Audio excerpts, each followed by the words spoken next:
Okay, so today it's all about Gesneriads. I have actually only got a couple of Gesneriads that aren't streptocarpus to show you, but I thought I'd call it Gesneriads so I could include these other ones which are really pretty.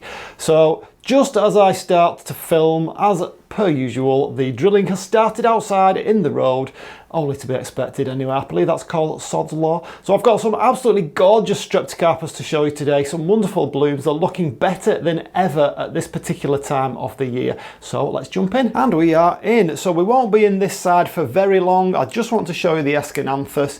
It's not looking its absolute best because it did get quite a hit of overwatering. Did I say that word? I'm not supposed to say that, am I? It did get rather a lot of drowning, in fact, over the August holiday, where it was sitting and swimming in this pot with no holes in it for a number of days. So it does look better at certain times. It was full of buds and all those buds blasted, but they're beginning to come back now. You can see there's some more buds coming there, and hopefully that will show me what it's capable of. I have seen it with much better blooms, but I just thought you might like to see that. That is in the Gesneriad family. I've got another number of Gesneriads over here. I've got Caleria, quite a few Caleria in fact. Again, these were about to flower and they did get hit with some bugs, some aphids, but they also got overwatered. They got more water than they should. Gosh, I almost don't want to say that word now after my one of my videos on don't say it, stop saying it. But you know, we still use it, and I did admit in the video that I still use the word. It was just kind of making a point. Yeah, but I do have a number of African violets as well, also in the Gesneriad family. You know what? I don't really like African violets, don't tell anybody. I have quite a number of them that Smar sent me. She sent me the, like just a leaf cutting, just a bare leaf, and I rooted them all. But at the moment, I don't know, I just don't know whether it's just the kind of groove I'm in. I'm just not really feeling it with African violets. I do believe there are some really unusual varieties that some people have. I've heard of trailing varieties, I've just never seen them. So if anybody knows that some you think, gosh, how can you not like this? Do send me a link or a picture or the name of it. I would love to have a look because I'm all for unusual stuff. So yeah, a number of Caleria in here aren't blooming at the moment, but I'm sure you've seen my Caleria when they're in bloom. I want to see the number of Caleria that I have that don't actually or that haven't actually bloomed for me this year or ever. So I'm hoping that I get those blooms before, you know, the dormancy comes on them. And I think if I look really carefully, there are some buds on there. Now, whether the lower temperatures will actually prevent them from blooming, I don't know. I have recently switched my heater back on, so I now have it in here at 17 during the day, and then overnight I'm allowing it to drop to 10. Now in the past I've had it at 17 continually, 24 hours a day, so I'm hoping that that little tip there will save me quite a lot of cash. So where it really is at is over in the greenhouse, so let's get over there and get cracking with the blooms, because there are quite a lot of blooms over in the greenhouse. So off we go. And we're over in the greenhouse now, so let's get straight into the streptocarpus, and I will show you some other Gesneriads as well on the way. I won't remember all the names, but I will tell you what they are, and if there's any mulling about, wriggling about with labelling, I will actually cut that out so you don't have to see that. So that is Harlequin lace, and over here we have quite a number of these actually. This is Bethan. I've got loads of these dotted about the place. I really could do with getting rid of them and replacing them with others that I don't have. So what else have we got over here? So we've got Titania. Well, these are one of my older ones. I've had these for quite a number of years, but they still keep coming back for me as long as I clean them up right. So we've got Denim. Now this one really looked a lot better earlier on in the year. It's just going through a little bit of a lull for now, but I do expect it to come back better as time goes on. We've got Pink Layla, again another one that I've got a number of various plants of that. And then here, I forget this one. So this one is Ambient. Cherry Roulade over here, or Roulette Cherry. Roulette Cherry, I think, is the more correct one. There we go, Roulette Cherry. Roulade would be incorrect. Looking really nice. All those looking really nice. And I said earlier, this denim one was looking particularly stunning earlier, or more stunning earlier in the year. Notice I have a cyclamen out. Well, that's another story. We'll get back to that later on. That's another point. Down at the bottom there, we have the crystal ice one. Very late this year for me, that one. It always is late, but it's even more late. That one again is the Bethan. That's a particularly nice specimen of Bethan. Another, there's a little polka dot purple down there, and a couple more of the pink Layla. Okay, so let's move on over, and over here we have another one which is one of the Gesneriad family, but not a Streptocarpus. So this is a Chimenes. Now this one I've had about 3 years. I don't know why I didn't give up on it. I'm glad I didn't, because it is particularly pretty, looking really nice at the moment. Loads of lovely yellow blooms. They do get over pretty quickly, but as a whole it's been blooming now for a month or two, probably about 6 weeks actually. And I did have it for 3 years without it blooming, and that was mainly because it got spider mite, which is strange because Streptocarpus don't get spider mite, but they do have another little mite which kind of puckers all the leaves up. I can't remember the name of it. I have got a video on it somewhere, but it's the same treatment for spider mite. So I spray them all at the moment. I'm just spraying them with everything just to keep all those bugs off. So all my Streptocarpus have really took a hit this year, which we'll go into in a little while. So a Chimenes, yeah, this is a Chimenes Yellow Beauty. Gorgeous thing, very reminiscent of a Caleria in terms of growth habit, a bit leggy, a bit floppy, but that will die down over the winter months. Give it a bit of a winter rest. I actually cut it right back to soil level last year, and it does seem to have appreciated that and come back strongly. I think mainly because it's not got spider mite anymore. So that is one of my other non-streptocarpus Gesneriads. Back on Streptocarpus now. This one is a species, so this is Streptocarpus saxorum. That's the most blooms I've had on it all in one go, and it's got plenty more to come. Now that the temperatures of August have dropped, the Streptocarpus in here are really hitting their stride. That one was a little bit more to the left, and it got the sun. You might even be able to see the sun kind of coming through there. They don't like to be in direct sun. No Streptocarpus does, or certainly the ones I've come across don't. Move it a little bit to the right, out the way, and it's made all the difference. And we've got all this beautiful hanging foliage, very un-Streptocarpus-like, but I really, really love these leaves. They're very velvety, and as you can see, they have like, it's almost like a silver lining. Can you see? I mean, that's basically just the hairs sticking up and catching the light.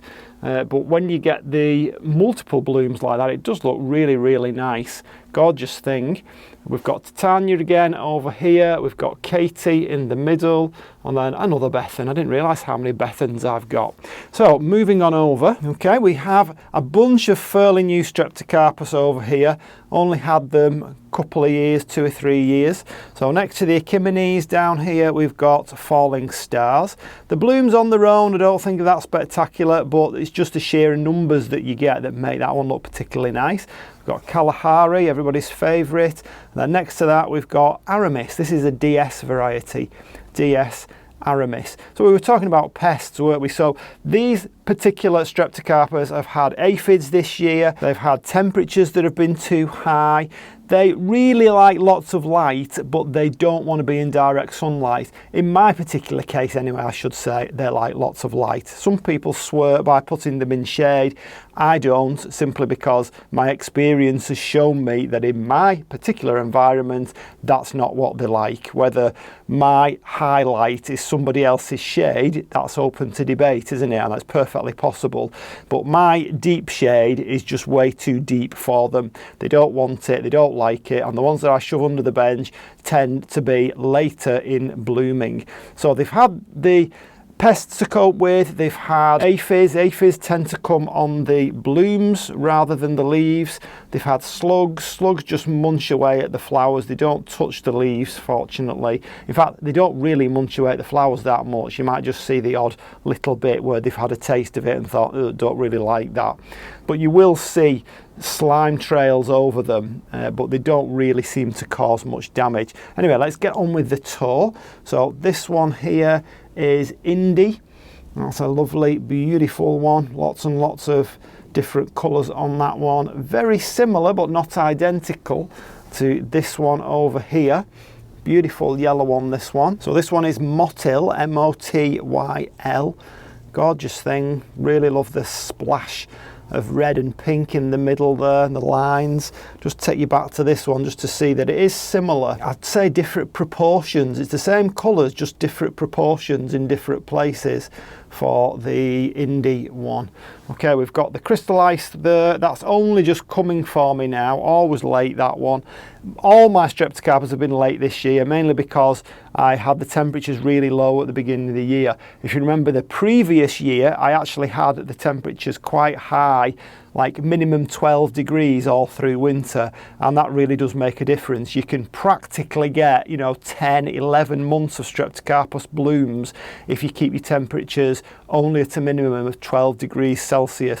Once you drop down to 5, yeah, they'll cope, they'll be perfectly happy, but they won't bloom for anywhere near as long, and that's what happened to me. So we're getting over to the main event now, so let's just move on along to a few more up here. Pink Layla again. This one's been really slow this year, but it's just about coming into its own now, just as the temperatures are dropping. That's DS Horus. We have polka dot purple. Lots of people love that one, especially when you see what it can do. If we look up here, well, there is polka dot purple in all its full glory, a more mature plant. Absolutely loads of blooms. You can't find any gaps between all the blooms. There's that many. A better version of the crystal ice over there, and then next to the polka dot purple we've got Katie here, another one of my plants that I've had a long time. And then here we have Harlequin purple. You see slightly different colours on the same one depending on the age of it. It seems like the older ones tend to be fading towards like a cream, and the younger ones have this deep yellow. Moving along, that's the one and only plant I have. That's another crystal ice variety that hasn't bloomed yet, but it's just about coming. Very, very slow. Dibblies reckon that if your plant isn't blooming, it's highly likely that you've either planted it too low or you just haven't fed it. I mean, I can see some signs up here as well of possibly the streptocarpus mite, the tarsonimid mite, possibly. They tend to get that kind of damage, but you get that damage with other things as well. These all have been sprayed, so that couldn't really be the main problem. Another pink Layla over there. Streptocarpus dunnii, my only unifoliate, which is now, about nearly a foot long. Now, once that blooms, it dies, but it does do some pretty nice blooms, and it also gives you seeds which are really easy to germinate, I believe. Now, here is the main show over here. Now, don't do what I've done and stick them all together like this. They look fabulous, but the main problem is that you not only spread diseases, but you spread pests. It makes it difficult to find the pests, and it makes it very easy for them to spread from one place to another. And of course, you've got, what do they call it? Is it like a monoculture going on there? So if you've got any pests that are specific to this plant, then they will easily spread all around. But you don't start with that in mind, do you? You start with separating them all out with tiny little plants, and they grow, don't they? If you're a plant lover like I am, and I'm sure like you are too, when it actually boils down to either keeping them all separate with spaces or buying another plant, well, do we need to even say what you're going to do? You're going to buy another plant, aren't you? So if you have any favourites, please tell me in the comments. It's always nice to see what other people like and see if I agree with them, or if there's anything that you particularly like that you have and I've not got, then tell me that too, because it's great to see and hear of new plants. So we'll start over here. So this one is Roulette Azure, with a beautiful azure colour. I guess that's azure. It's a gorgeous thing, very, very pretty. Moving on, over here we have, I think that's Harlequin Dawn. Let's just check. No, it's not at all. It's DS Caramel, of course, I knew that. I'm not that great at remembering all the different hybrid names. I mean, this is why we have labels, isn't it? But I don't make an effort to, I have to say. You know, my head's already full as it is. It's tippling over. We have Frippit here, DS Frippit. That one's not doing that well at the moment. There's only a few blooms on that one. And then over here we have Harlequin Dawn. So that one is Harlequin Dawn. You can see how I can get those mixed up because they are quite similar. The differences are just in the intensity of the colours. The actual colours seem to be exactly the same.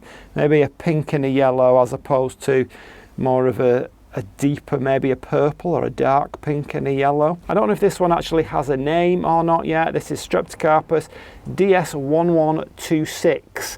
That's the name that I bought it as. I'm sure it must have a proper cultivar name by now. Beautiful thing, white one. I don't know why I bought that. It must have been a really nice photograph. It's okay. I don't mind it.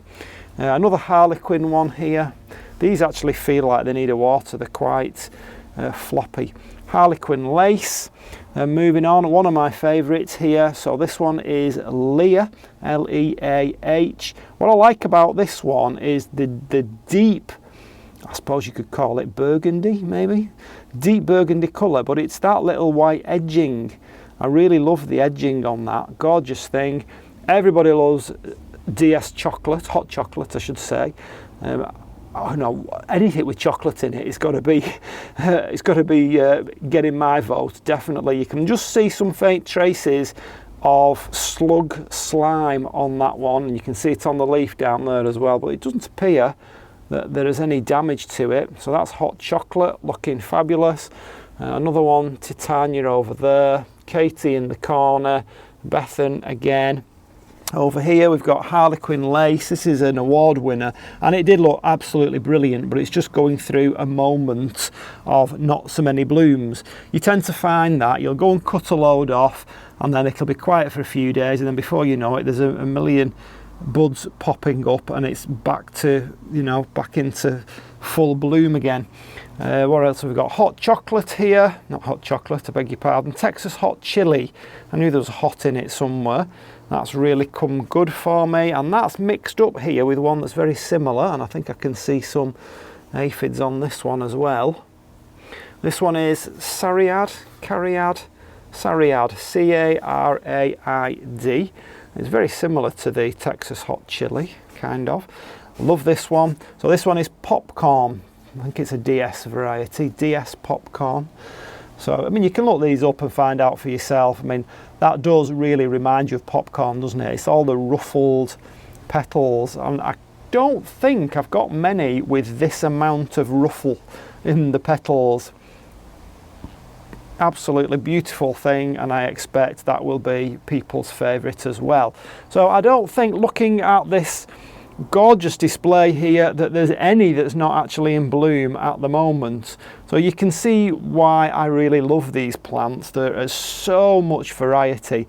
And just on a little point, you do find the leaves get very, very large, and you'll notice some of them are in half, because I have no qualms about cutting the leaves in, quartering them even. They grow leaves very, very quickly, very, very easily, and it's so easy to just chop them off and they don't seem to mind one little bit. I'm just noticed in my travels here, going all around the plants, I've just chopped that in half. That's a shame. Never mind, that's the way it goes. Life and death, that's what it's all about, isn't it? So yeah, don't worry about cutting leaves. Don't think, oh, they're gorgeous, but they get these great big huge leaves that look really unsightly. Just cut them back. So long as they've got plenty of green, greenery there on the leaves, they will be perfectly happy. In my experience, in my environment, I don't find that to be a problem. So in terms of care for these plants, well, I'm not going to go into great length of detail here. Okay, yeah, they'll go really low in temperature, but the temperatures that they really like are anything up to 22, 23 degrees Celsius, so they're perfectly happy as houseplants. And in fact, in Victorian Britain, they were extremely popular as houseplants. So get them in your house if you've got some space for them, and have a go at growing them, because any room I can think of, they will grow well in it. They don't particularly suffer too much when it's a little bit shady. All those are shady, they get no sun whatsoever.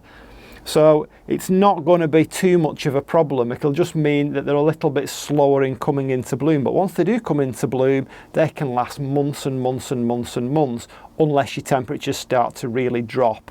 You know, give them a feed every month. I put these tablets in from Dibblers. It's a proprietary tablet that they created. I stick it in the pots every month, and that keeps them coming, and it's dead easy to do as well. I don't even push it into the soil anymore. I just drop it into the top of the pot, and it does its job for me until the next month comes along. They're really cheap to buy as well from Dibblers. They give you like a little tub of the stuff, and it lasts you quite a while. In terms of watering, in my case, I found in my environment they prefer to be on the drier side. So it's very easy to see when they do wilt. They are wilters. Some plants aren't. These are. If they're in direct sun, they will definitely wilt. So keep them out of that direct sun. But in terms of watering, I don't find them to be too tricky. I find that they are really forgiving. You can miss a few days, and even if they do wilt, it's very easy to rehydrate them. You'll notice I have all of mine on these capillary mats, so that when I do water them, I water around as well. So all it means is that they will last a little bit longer. Obviously, the colder the months get, then I won't be doing that. I'll only simply water in the top of the pots. I just give them enough water just to wet the top third of the pot. You know, obviously I'm guessing here, but I don't completely drown them so that it's all coming through the bottom of the pot, unless it's very hot in here. And therein lies the difficulty in watering, isn't it? People very often say, well, how much do you water them? Well, the answer is it depends. It depends what it needs, it depends what the conditions are, it depends how hot it is, it depends how dry it is. So it's really difficult. All I can do is tell you what I do, and then, you know, you've got to apply it to your own situation. So we've covered fertilizer, watering, the light. So what are they in? Well, mine are in a multi-purpose compost with perlite. Simple as that. Nothing too unusual, nothing too special, just a general multi-purpose compost. I'm sure that they will grow in semi-hydro situations. I've seen them growing in that. I've seen them growing in non-organic media as well. So they're pretty forgiving when it comes down to the media as well. In terms of planting them, the planting depth is important. You've got to make sure that those little rosettes aren't planted too deeply. If they are planted too deeply, then they won't grow with the same vigor, they won't bloom. So you'll soon know. So if you have any questions, please write them in the comments there. Anything at all that you want to tell me, write in the comments. I love to hear from people. A like, of course, is really welcome, as is anything that helps to build up the channel and enable me to keep offering this information to people. This was mainly just a tour of the blooms, which everybody likes once in a while. But as I move on over and just show you the same thing, only from a distance, because I think it's nice to see them from a distance. If you're interested in more tips on the care side of things, then have a look at this video up here. But that's it for now. I'll see you on the next one. Bye.